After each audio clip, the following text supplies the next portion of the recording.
എപ്പിസോഡിന്റെ opening സീനിൽ ഇപ്പൊ മിഹാക്കിനെ കാണിക്കുകയാണ്. ആളാണെങ്കിൽ ആകെ ഡിസ്റ്റർബ്ഡായി ഇപ്പോ ആ ഒരു ഐലാൻഡിലൂടെ അങ്ങനെ നടക്കും. മിഹാക്ക് ആണെങ്കിൽ ഒരു സെക്കൻഡ് സോറോ അവന്റെ ഐലാൻഡിലേക്ക് വന്നതും അവൻ ഒരുപാട് കാര്യങ്ങൾ സോറോയ്ക്ക് പറഞ്ഞു കൊടുത്തതും ട്രെയിനിങ് കൊടുത്തതും അങ്ങനെ എല്ലാ കാര്യങ്ങളും ഒന്നും വിടാതെ ആലോചിച്ച് കൊണ്ടേയിരിക്കുകയാണ്. മിഹാക്കിന്റെ കൂടെ അവന്റെ അസിസ്റ്റന്റായി അവനെ വിട്ടുപോവാതെ ആ ഡെവിൾ പെണ്ണുമുണ്ട്. അവളാണെങ്കിൽ അവനെ ഇംപ്രസ് ചെയ്യാനായിട്ട് ഒരുപാട് കാര്യങ്ങൾ ചെയ്യും. ബോളുകളെ വെച്ച് അവന്റെ മുൻപിൽ കളിക്കും. അതിനുശേഷം അവന് ഇഷ്ടമുള്ള ഫുഡൊക്കെ ഉണ്ടാക്കി കൊടുക്കും. പക്ഷെ മിഹോക്കിനാണെങ്കിൽ അതൊന്നും തീരെ ഇഷ്ടാവില്ല. അലിയളകിയ ഡെവിൾ പെണ്ണ് അവൾ ഫുൾ കലിപ്പില് ആ ഫുഡൊക്കെ അവന്റെ മുൻപിലിരുന്ന് തിന്നുകയാണ്. അപ്പോഴായിരിക്കും അവളും ന്യൂസ് പേപ്പറിലെ ഒരു ന്യൂസ് കണ്ട് ഞെട്ടുക. അത് മറ്റൊന്നുമല്ല, അവളുടെ ബോസ് ഗെക്കോ മൊറിയ ആൾ കൊല്ലപ്പെട്ടു എന്നായിരിക്കും. ഒരുപാട് നാളുകൾക്ക് ശേഷമാണ് അവളിപ്പോ അവളുടെ മാസ്റ്ററിന്റെ ഫോട്ടോ അത് ആ ന്യൂസ് പേപ്പറിൽ കാണുന്നത്. അവൾ ആ ഒരു ന്യൂസ് അതൊരല്പം ഡീറ്റെയിൽ ആയിട്ട് വായിക്കും. അപ്പോഴായിരിക്കും അത് കണ്ട് ഞെട്ടുക. ആക്ച്വലി പാരമൗണ്ട് വാറിൽ അവളുടെ ക്യാപ്റ്റൻ ഗെക്കോ മൊറിയ ആള് കൊല്ലപ്പെട്ടു എന്നാണ് അവരെല്ലാവരും വിശ്വസിച്ചിരുന്നത്. പക്ഷേ ആളിപ്പോഴും ജീവനോടുകൂടെ ഉണ്ട്. അവൾ ആ ന്യൂസ് വായിച്ച് ഹാപ്പി ആയിട്ട് തുള്ളിച്ചാടി ഇപ്പൊ മിഹോക്കിന് അത് കാണിച്ചു കൊടുക്കും. മിഹോക്ക് ആണെങ്കിൽ ക്യാഷ്വലായിട്ട് പറയും, ഞാനത് രാവിലെ തന്നെ കണ്ടതാണ്, എനിക്കതിൽ വലിയ അത്ഭുതം തോന്നില്ലെന്ന് പറഞ്ഞ് അവനങ്ങനെ വലിയ മൈൻഡൊന്നും കൊടുക്കാതെ മാറിയിരിക്കും. ആണെങ്കിൽ സന്തോഷത്തിൽ പറയും, എനിക്ക് എത്രയും വേഗം എൻ്റെ മാസ്റ്ററിനെ കാണണം, ഇനിയും ഞാൻ ഇവിടെ നോക്കിയിരിക്കില്ല എന്ന് പറഞ്ഞ് അവളാണെങ്കിൽ ഹാപ്പിയായി പുറത്തേക്ക് പോവാണ്.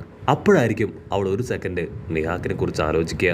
കാരണം മറ്റൊന്നുമല്ല, കഴിഞ്ഞ 2 വർഷമായി അവൾ സേഫായി ജീവിക്കുന്നത് ഈ മിഹോക്കിനടുത്താണ്. സോ അവനോട് സ്നേഹത്തിൽ നല്ല 2 വാക്ക് സംസാരിച്ച് അതിനുശേഷം അവന്റെ പെർമിഷൻ കിട്ടി അവിടുന്ന് കടന്നു പോകണം എന്ന് അവൾ ആഗ്രഹിക്കും. അവളാണെങ്കിൽ നൈസായിട്ട് ഒരുപാട് സ്നേഹത്തോടും വിനയത്തോടും കൂടെ ഇപ്പൊ മിഹോക്കിനെ തിരിഞ്ഞു നോക്കും. പക്ഷെ മിഹാക്ക് ആണെങ്കിൽ വമ്പൻ ആറ്റിറ്റ്യൂഡിൽ ഏതോ ഒരു ഭാഗത്തേക്ക് തലയും തിരിച്ചു വെച്ച് ന്യൂസ് പേപ്പറിൽ തന്നെ കാര്യമായിട്ട് നോക്കിക്കൊണ്ടിരിക്കുകയാണ്. മിഹോക്ക് ആണെങ്കിൽ വീണ്ടും ഇപ്പൊ ഗെക്കോ മൊറിയെ കുറ്റം പറയാനായിട്ട് തുടങ്ങും. അത് കേട്ട് കൺട്രോൾ പോയ നമ്മുടെ ഡെവിൾ പെണ്ണ് അവളാണെങ്കിൽ ദേഷ്യപ്പെട്ട് പറയും, യു ആർ അൺബിലീവബിൾ, നിനക്കിത്ര ധൈര്യം ഉണ്ടെങ്കിൽ എൻ്റെ ബോസിനെ കുറിച്ച് ഇത്രയും മോശമായിട്ട് നീ എന്നോട് തന്നെ സംസാരിക്കും. അതിന് ഗെക്കോ മൊറി ആണെങ്കിൽ വീണ്ടും അവളെ മൈൻഡ് ചെയ്യാതിരിക്കുകയാണ്. അവളാണെങ്കിൽ അട്ടിച്ചു പറയും, എന്നെ കൊണ്ട് പറ്റില്ല, ഞാൻ ഇനി ഒരിക്കലും ഇവിടെ നിൽക്കില്ല എന്ന് പറഞ്ഞ് ഹെയർ സ്റ്റൈലൊക്കെ സെറ്റാക്കി അവളുടെ പാവയും തൂക്കിയെടുത്ത് അവൾ അങ്ങനെ നടന്നു പോവാണ്. അവൾ അല്പദൂരം മുൻപോട്ടേക്ക് പോകുമ്പോൾ മിഹാക്ക് പറയും, നീ സേഫായി നിന്റെ ബോസിന്റെ അടുത്തേക്ക് എത്തണം. അത് നമ്മുടെ ഡെവിൾ പെണ്ണിന്റെ മനസ്സിൽ നന്നായിട്ടൊന്ന് ടച്ചാവും. കാരണം അവൻ അവളോട് സ്നേഹമുണ്ട്. അതുകൊണ്ടാണ് അവൾ കെയർ ചെയ്ത് സംസാരിച്ചത്. അവൾ അത് കേട്ട് അങ്ങനെ പൊട്ടിക്കരയും. മിഹോക്കാണെങ്കിൽ അവളെ പറഞ്ഞ് സമാധാനിപ്പിച്ച് അവിടുന്ന് അയക്കുകയാണ്. ഇപ്പോൾ ഒരു പൈററ്റ്സ് ഐലാൻഡ് കാണിക്കും. അവിടെ മുഴുവൻ പൈററ്റ്സുകൾ മാത്രമാണ്. ഒരു സിവിലിയൻസ് പോലും അവിടെ ഇല്ല. അവിടേക്ക് സാധാരണ നിങ്ങൾക്ക് ആർക്കും തന്നെ അത്ര വേഗം കടന്നു വരാൻ കഴിയില്ല. അങ്ങനെ ആരെങ്കിലും അവിടേക്ക് വന്നു കഴിഞ്ഞാൽ അവിടെ ഉള്ളവര് അവരെ തല്ലിക്കൊല്ലും. ഇപ്പൊ ആ ഒരു ഐലാൻഡ് പ്രധാനമായിട്ടും കൈയടക്കി വെച്ചിരിക്കുന്നത് മറ്റാരുമല്ല, സാക്ഷാൽ ബ്ലാക്ക് ബിയേർഡും അവന്റെ അസിസ്റ്റൻസ് പൈററ്റ്സും ആണ്. അവരുടെ ദ്വീപിലാണെങ്കിൽ എല്ലാവരും അങ്ങനെ ഹാപ്പിയായിട്ടും ഇരിക്കുകയാണ്. അപ്പോഴായിരിക്കും സാക്ഷാൽ ഗെക്കോ മൊറി അവിടേക്ക് വന്ന് അവൻ്റെ ആൾക്കാർ ഉപയോഗിച്ച് വലിയൊരു അറ്റാക്ക് അതവിടെ നടത്താനായിട്ട് തുടങ്ങുക. അതേസമയം മറ്റൊരു ഭാഗത്ത് ബ്ലാക്ക് ബിയേർഡ് ആണെങ്കിൽ സാബുവിന്റെ എന്തോ ഒരു ന്യൂസ് അത് വായിച്ച് അങ്ങനെ സന്തോഷിക്കുകയാണ്.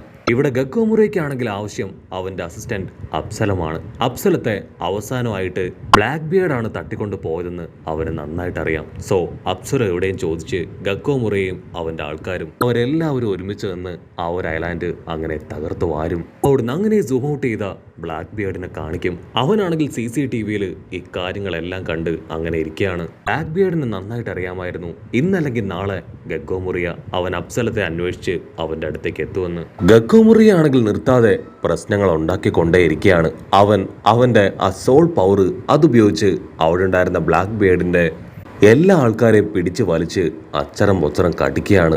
കടിയും ഇടിയൊക്കെ കിട്ടി ആൾക്കാരാണെങ്കിൽ ഇപ്പോൾ ബ്ലാക്ക് ബിയേർഡ് ഉള്ള സ്ഥലം അതങ്ങനെ ചൂണ്ടിക്കാണിക്കുകയാണ്. അതേസമയം ബ്ലാക്ക് ബിയേർഡിന്റെ അസിസ്റ്റൻസ് അവർ ബ്ലാക്ക് ബിയേർഡിന്റെ അടുത്തേക്ക് എത്തി നടക്കുന്ന കാര്യങ്ങളെല്ലാം പറയും. ബോസ്, എത്രയും വേഗം എന്തെങ്കിലും ചെയ്യണം. ആ ഗെക്കോ മൊറിയ ആൾ അപ്സലത്തെ തേടി ഇവിടേക്ക് വന്നു കഴിഞ്ഞു. നമ്മുടെ ഒരുപാട് സോൾജേഴ്സിനെ അവന്റെ പവേഴ്സ് ഉപയോഗിച്ച് അവൻ നശിപ്പിച്ചു കഴിഞ്ഞു. നമുക്ക് ഇനിയും അവനുമായിട്ട് ഫൈറ്റ് ചെയ്ത് പിടിച്ചു നിൽക്കാനാവില്ല.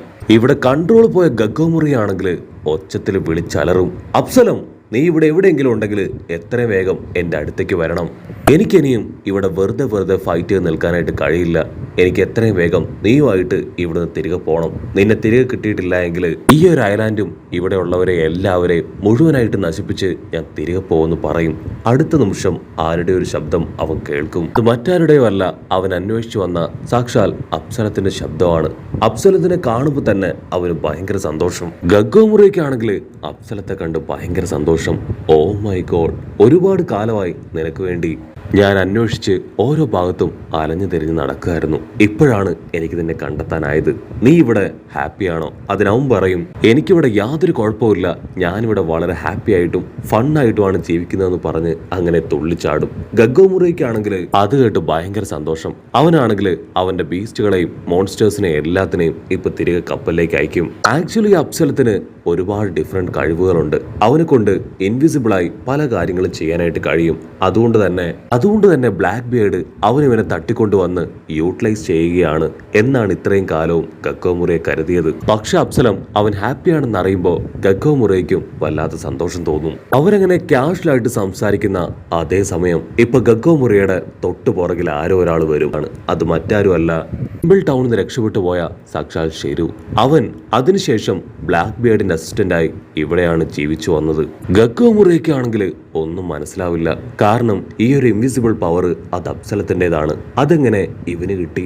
അതിന് ഷിരു പറയും, നിന്റെ അപ്സലത്തിന്റെ അതേ പവർ തന്നെയാണിത്. അവനിവിടെ വന്നതുകൊണ്ട് എനിക്ക് ഈ പവർ കിട്ടിയെന്ന് പറഞ്ഞ് അങ്ങനെ ടെററായിട്ട് ചിരിക്കും. ഗഗ്ഗോമുറിയാണെങ്കിൽ ഒരു നിമിഷം ഇപ്പൊ അപ്സലത്തിനെ നോക്കും. അവനും ഇപ്പൊ ഗഗ്ഗോമുറിയെ നോക്കി ടെററായിട്ട് ചിരിക്കുകയാണ്. സോ അതിനർത്ഥം ഇത് യഥാർത്ഥ അപ്സലം അല്ല. അടുത്ത നിമിഷം ആ ഒരു അപ്സലം അതാണെങ്കിൽ പതിയെ ട്രാൻസ്ഫോം ആയി ഇപ്പോ ഗഗ്ഗോമുറിയുടെ മുൻപിലേക്ക് വരും. അത് ബ്ലാക്ക് ബിയർഡിന്റെ 4th ഷിപ്പിന്റെ കമാൻഡർ ആയിട്ടുള്ള ഒരു ലേഡിയാണ്.